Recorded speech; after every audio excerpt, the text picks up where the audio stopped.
Pemirsa, sidang perdata lanjutan kasus dugaan pelanggaran hak cipta lagu Bilang Saja ciptaan Ari Bias yang dinyanyikan penyanyi Agnes Mo kembali digelar di Pengadilan Negeri Jakarta Pusat Senin kemarin. Agenda sidang yakni pemaparan bukti dan mendengar keterangan saksi ahli serta saksi fakta dari pihak Ari Bias selaku penggugat dan pencipta lagu.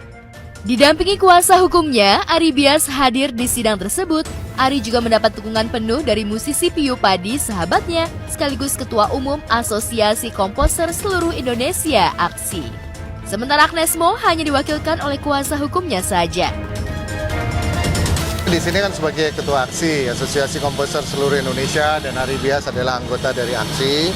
Dan Ari Bias memiliki sebuah proses gugatan untuk karya-karyanya dia. Jadi saya sebagai Ketua AKSI wajib untuk mendukung, mensupport anggota dari AKSI. Di sini saya sebagai Ketua AKSI hanya untuk mendukung saja.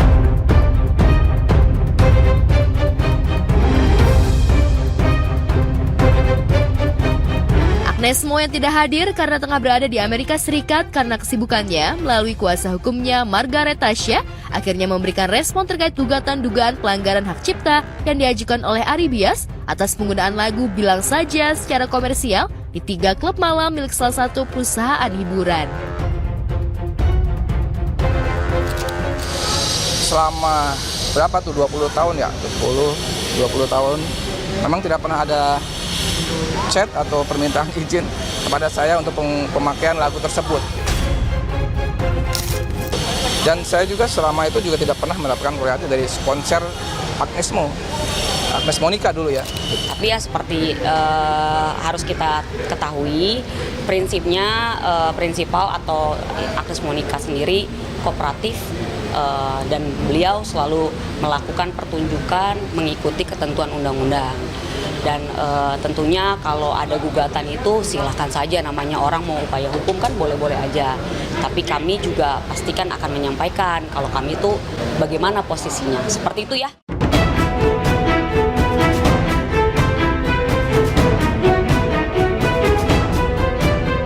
Di sisi lain, Minola Sebayang, kuasa hukum Ari Bias, menegaskan bahwa tidak ada lisensi atau pembayaran royalti atas penggunaan lagu tersebut. Sementara itu, di pihak Agnes Mo tidak merasa terganggu dengan gugatan tersebut. Pihaknya yakin kalau Agnes Mo tidak melanggar aturan hak cipta saat membawakan lagu tersebut seperti yang dituduhkan oleh Ari Bias. Perkara ini tidak hanya berhenti di perdata ya Bang ya. Kita juga lagi proses yang sedang berjalan di pidana.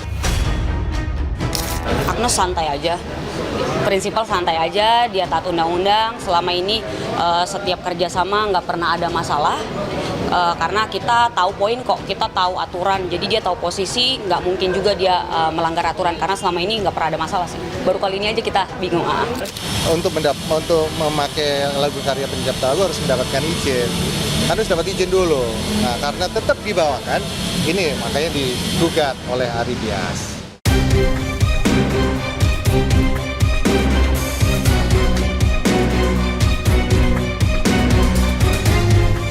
Dalam sidang tersebut, Ari Bias selaku penggugat juga menghadirkan bukti berupa video dan surat dari LMKN, Lembaga Manajemen Kolektif Nasional, yang menunjukkan bahwa tidak ada pembayaran lisensi terkait 3 kali pertunjukan di beberapa. Ari Bias menegaskan bahwa ia belum pernah menerima royalti selama 20 tahun sejak lagu itu dirilis. Lantas benarkah pelantun tembang Matahariku dan Jera itu terancam membayar miliaran rupiah atas dugaan pelanggaran hak cipta itu? Kalau kerugian sih kita mengacu pada undang-undang aja, yaitu 500 juta setiap kali pelanggaran. Kita akan kooperatif sesuai dengan apa yang disampaikan dengan saksi fakta maupun keterangan ahli tadi. Dia sudah menjelaskan mengenai siapa yang harus bayar, kemana bayarnya, dan itu kita anggap clear seperti itu.